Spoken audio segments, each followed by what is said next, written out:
તો good morning, જય શ્રી કૃષ્ણ, જય શ્રી રામ, હર હર મહાદેવ ને સ્વાગત છે તમારું બધાનું અમારા ગોસ્વામી ફેમિલી વ્લોગમાં. તો ભાઈ જો આજે અમે બધા નહીં પણ હાફ ફેમિલી અમે નીકળી ગયા છે અમારા મામાના ઘરે જવા માટે. ક્યાં જાય છે? શિવનિયાના ઘરે જવા માટે અમે લોકો નીકળી ગયા છે. અમારે એક ભત્રીજાની થોડુંક આમ સગાઈનું ચાલ્યા વિધિને એવું બધું છે નાના પાયે, જોકે અમે તો ના જ પાડી હતી. જોવા માટે શોર્ટમાં આવવાના છે, એમ ફાઇનલ કરવાનું છે પૈસા આપીને. અમે ના પાડતી પણ બોલાવે છે એટલે જવું જ પડશે અમારે. એટલે જઈએ છીએ ત્યાં હાલીસા. કયા ગામ? હાલીસા જઈ રહ્યા છે શિવનિયાન ઘરે. અને સૌથી મજાની વાત એ કે ભાઈ વરસાદ 2 દિવસથી બંધ થઈ ગયો છે. કાલ રાત્રે હતો વરસાદ પણ હા ઉકળાટ જોરદાર હતો, કાલ પડી ગયો.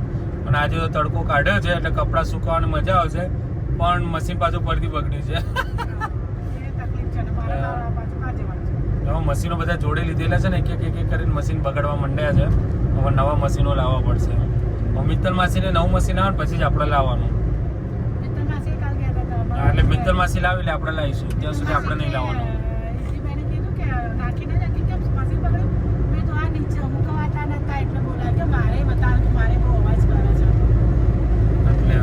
નવું મશીન લાવવું પડશે. હેલો ગાઈસ, મોર્નિંગ, જય શ્રી કૃષ્ણ, હર હર મહાદેવ, જય શ્રી રામ અને જય દ્વારકાધીશ. સ્વાગત છે તમારું બધાનું ચિડિયાઘરમાં, ગોસ્વામી ફેમિલી વ્લોગમાં. તો અમે જઈને આવ્યા છીએ મામાજીના ઘેર. બાકી અડધા રહે છે ઘરે. સારી નથી. વાવ. તો ભાઈ જો આ છે ને આપણે જે અમદાવાદની રોણી ચૂલા ઉપર હલવાણી છે અત્યારે.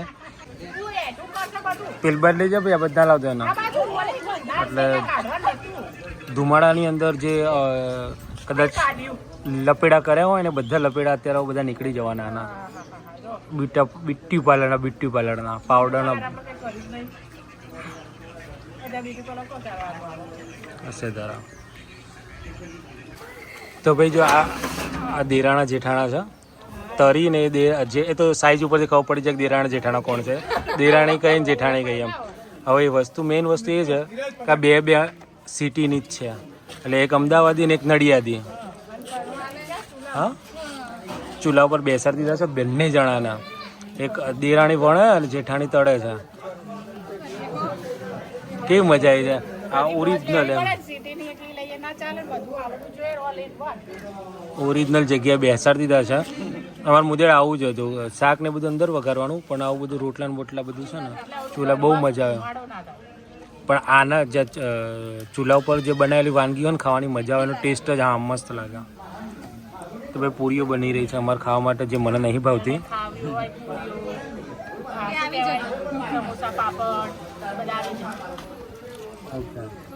તો ભાઈ મહેમાન આવી ગયા છે, છોકરી વાળા આવી ગયા છે. અન્નામિત ને પેલા નામ અમિત. અમિત અને પેલો અમિત. સાચું નામ નિકુલ. તો આ બધા ખાઈ પીને બેસી ગયા છે. હવે જો આ દેરાણા જેઠાણા છે, હવે તમારે જોઈ લે દેરાણી કોણ ને જેઠાણી કોણ. આવવાથી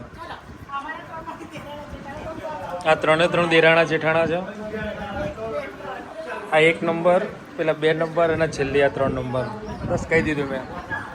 હવે મામાને ઘરે આવ્યા છે. બધા અમારા મામાના દીકરાના ઘેરથી છે, એટલે મારી ભાભીઓ છે. અને આ બધા ખાઈ ખાઈને બેઠા છે.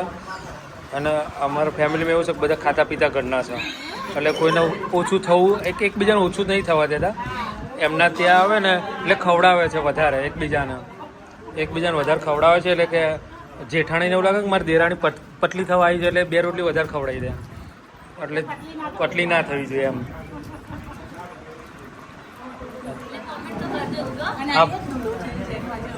આના માટે અમે આ સ્પેશિયલ આવ્યા છે. એટલે એનું આજે ગોઠવી દેવાનું છે અમારે. અને ડબ્બામાં પૂરવાનો છે. ચશ્મા એના નીકળી જશે. અત્યારે અહીંયા ફર્સ્ટ ટાઈમ સાયકલ ચલાવી રહ્યો આવી રહી. મજા આવે છું. રેસ લગાવો, રેસ જોરથી જોરથી જોરથી માર. પાછળની આગળ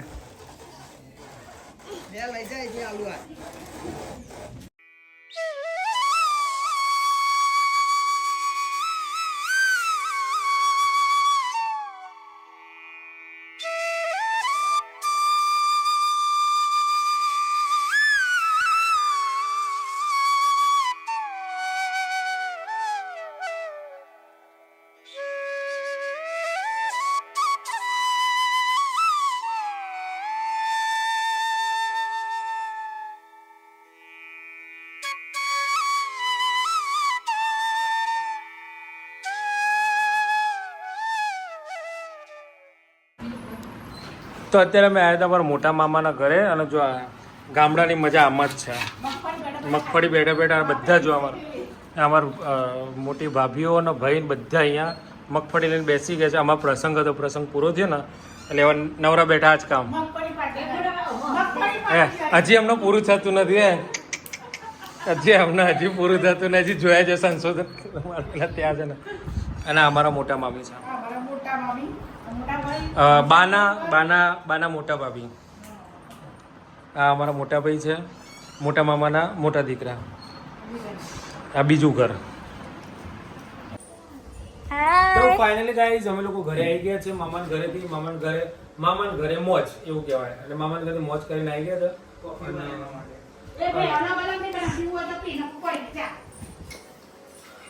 ના બનાય એવું તો ના ચાલો, બનાવી પડે. નહીં બનાવી નહીં, માથું દુખાય છે. કરવું પડે. તારો બાજુમાં આવીને એનો એટલે જેને પીવું એને કરવું પડે. એને ખબર. કેવી મજા આવી. મોજ પડી. જો અમે તો ફોફો ખાધો. હે ફોફો ખાધો. ફોફો એટલે બાફેલો ફોફો ખાધો, શેકેલો ફોફો ખાધો. જેને ખબર હોય બે ફોફો એ કહેજો ફોફો કોણ હતો. આપડે માહી નહીં ગયો ફૂફો એટલે ફોફો ખાધો. મને ખબર મને ખબર બોલો મગફળી તો થાય. દેશી માણસ મગફળી કે ફોફો ખાધો. ફોફો એ તો જીને ખબર હોય એને કોમેન્ટ કરી દેશે. મગફળી ના થાય, ઓવો લાગો તો એવું મગફળી લાગે. ના થાય. મગફળી જ થાય. બાય શીખર કઈ બુદ્ધિ નથી કેવું કીધું સર. ખબર ના પડે માણસ ને.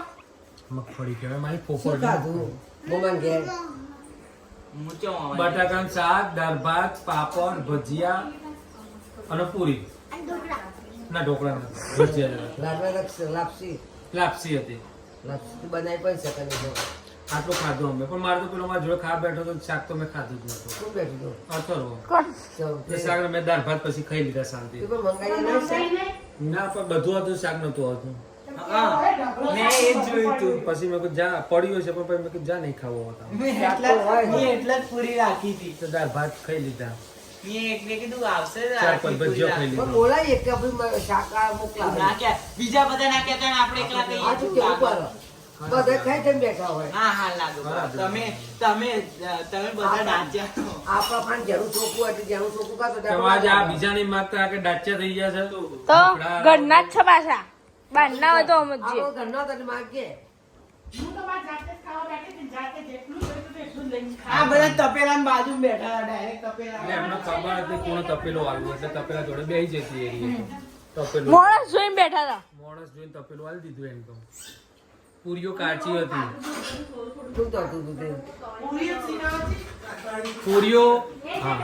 પૂરીઓ બનાવવા વાળાએ ડિઝાઇન એવી બનાવી ને કે પૂરીઓની ડિઝાઇન ના ઠેકાણા નહીં અને તળવા વાળાએ કાચી રાખી. હું તો જો, મેં તો પહેલા complete જ વળી હતી. ડિઝાઇન બનાવવા વાળાએ ડિઝાઇન હરખી વળી ને જેને પહેલા બનાવીએ છે ને બધી. અને તળીએ નથી હરખી તળવા વાળાએ.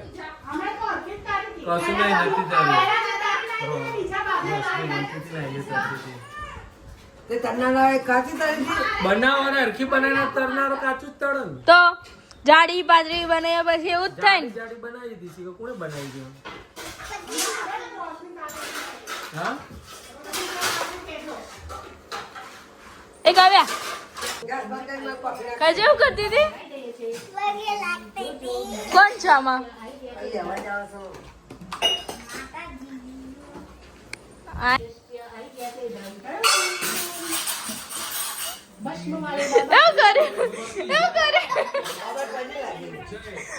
અસલી બાબા બેઠા